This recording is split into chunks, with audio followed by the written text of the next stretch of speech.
let's get to Trump's deportation policies. One of the new things that they have unveiled, a new fresh hell that they've unveiled, is this thing that they're calling Alligator Alcatraz. It is a migrant facility smack dab in the middle of Florida that the government is now restructured into a tent city. This is what's going on. And we are taking a look at the president now. You see the Homeland Secretary Kristi Noem is with him today, along with the governor of Florida, Ron DeSantis. And as they take this tour through what we're calling, because they do, Alligator Alcatraz, now we're getting to see why they call it that. There is effectively, and I haven't heard anybody else use this wording, maybe they have, but it's like a moat of alligators that encircles this place, as many sides as it has. So, you know, what's interesting about this is it's exactly transparently what the president has been talking about via the governor of Florida. And if we get a microphone that we can listen to, we will try. Let's try here.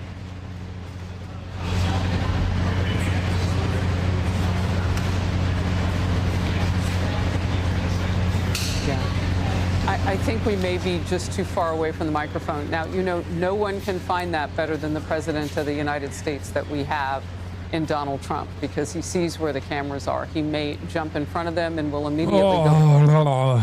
No one is better than our big, beautiful president in recognizing where a camera is. Yes, first person checking into the room, sir.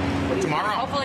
Hopefully tomorrow, within the next 24 hours. They have the doctors, they have all the professionals. There's going to be a security sweep because there have been civilians here, so they will sweep this multiple times to make sure there's nothing can be used as weapons or any contraband. And then once that's cleared, then they'll do. So it's really up to Secretary. I know has got people in the queue, and so they'll be ready to receive. I think our viewers at home should note that this is air-conditioned facility. Yes, so if any of the news claims are keeping them out in hot, humid South Florida, that is wrong. It's probably 62 degrees here. To be honest. Hey, Biden wanted me in here, okay? He wanted me. It didn't work out that way, but he wanted me in here. We keep these people undocumented deliberately. We know where they are. We have a lot of these people constantly checking in with ICE. We keep them undocumented deliberately. The difference between an undocumented and a documented worker is documentation. And the government ultimately controls whether or not they even stay documented. An example of this can be seen with the temporary protected status documented workers of Haitian background. When J.D. Vance, the vice president, and Donald Trump were running their campaign, they kept saying these guys were illegal aliens. They were not. They had the proper clearance and the proper paperwork. They had the temporary protected status. They recognize, the Trump administration recognizes this reality, that the difference between someone who is a documented worker and an undocumented one is proper authorization, proper clearance is just paperwork. Paperwork that they can revoke at any point. Paperwork that they are choosing to revoke from a lot of the 500,000 plus Haitian migrants that are in the country right now. That's it. When people say, oh, why don't you come here the right way? What you're talking about is a lot of people who have come here the right way. People who are asylum seekers. People who got the proper clearance and the proper paperwork as temporary protected status recipients. But that can all go away overnight if the Trump administration chooses to take it away. That's it. People don't have to come here. If they self-deport and go home, they can come back legally. We will let them come back legally. And there is a lot of self-deportation. Yes. But if you wait and we bring you to this facility, you don't ever get to come back to America. You don't get the chance to come back and be an American again and work here. So they weren't with us when the President and the Secretary Kevin and we went through the intake. So right when you do the intake, they have the information about voluntary departure. They have the ability. Obviously, you guys are funding that because it's a lot cheaper to do it that way. So even if they get brought to the front doorstep here, they still have an opportunity to just go back voluntarily, and then this way they're not. Let's say they get in here like, hey, I want to stay here. I want to go back. We can put them on a plane that day and take them home. We'll buy their plane ticket, go home, and then they get the chance to come back legally. If they wait and say we're not going to do that, they can come back legally after a period. Mr. President, you've talked recently about the idea of finding some way to get farm workforce and service sector workforce. And I think you've discussed somehow a program of people leaving on a sponsorship and coming right back. Can you give us a little more detail about that and why, in the view of some hardliners, it's not Take amnesty? care of our farmers and hotel workers. Farmers are seeking empathy when they should feel rage? No, they're not seeking empathy. They're simply saying the truth, which is that if all of these undocumented migrants were to be forcibly removed, the American economy would come to a crippling halt. Undocumented laborers comprise, in some states, 40+% of the agribusiness. They are the farmhands picking the crops. Undocumented migrants, undocumented laborers are responsible for the majority of the agribusiness all around the country. I believe to 60% overall. Documented and undocumented migrant workers are responsible for 60% of all of the agribusiness workers. Undocumented and documented non-citizens are responsible for a major chunk of the construction as well. The construction sector as well. And various other people, and we're working on it right now, and Ron's going to be involved, and you're involved already. So we have a lot of cases where ICE will go into a farm, and these are guys working there for 10, 15 years, no problem.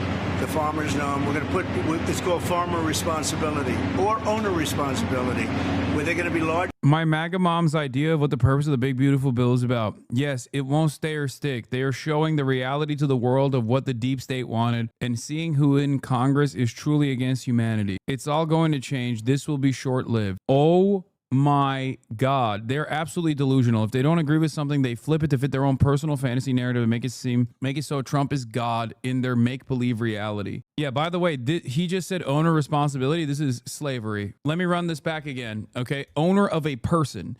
What Donald Trump is talking about here is humans, okay? Undocumented migrants. You guys working there for 10, 15 years, no problem. The farmers know them. We're going to put, it's called farmer responsibility or owner responsibility, where they're going to be largely responsible for these people. And they know these. Owner responsibility. I know he probably means farm owners, but I think we all know what he actually means, though, what he's signaling here. Because remember, earlier Donald Trump said, earlier in the day, he said he doesn't want to deport undocumented migrants that have been working on these farms for an extended period of time.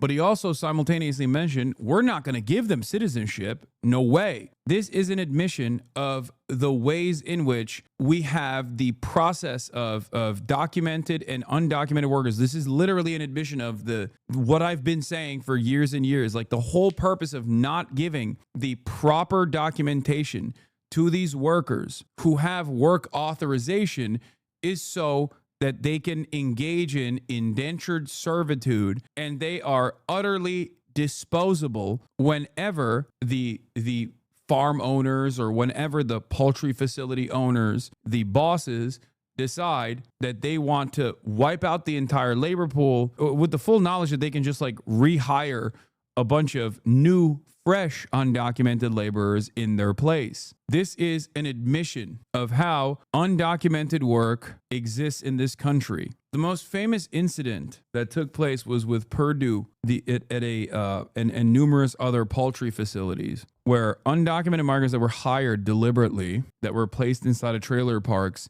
near the Purdue chicken facilities, the Purdue poultry facilities, had a lot of issues on the job sites. Like they had assaults that were rampant, and they had a lot of back pay that they were not getting. When they got together and demanded their back pay and made their concerns be heard, the bosses at the plants called ICE on them and deported them, only to turn back around and rehire undocumented migrants and put them in the same fucking trailer park. According to the USDA, 40% of all farm workers in the U.S. are undocumented. That labor simply cannot be quickly replaced, if at all, through H-2A visas or the hiring of U.S. citizens.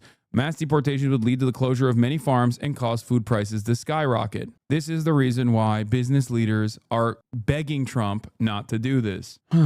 Yes, I saw Kristi Noem ending TPS for 500,000 Haitian migrants in September. I saw that. So far, 70 U.S. citizens have been falsely deported. Not only that, but they're also talking about denaturalizing U.S. citizens. DeSantis has proposed using national... Any evidence for this, bro? Google is fucking free, big dog. Type in the words, U.S. citizen detained by ICE, or type in the words, U.S. citizen falsely deported. ICE may have deported as many as 70 U.S. citizens in the last 5 years. This is from the American Immigration Council. This was not even the peak of mass deportations. Every other day, there's a new story of an American citizen being falsely fucking detained. Would you be open to that? Yes, he has my approval. That wasn't too hard to get, was it? He didn't even have to ask me, James. You didn't even need James to ask me. He has my approval, okay?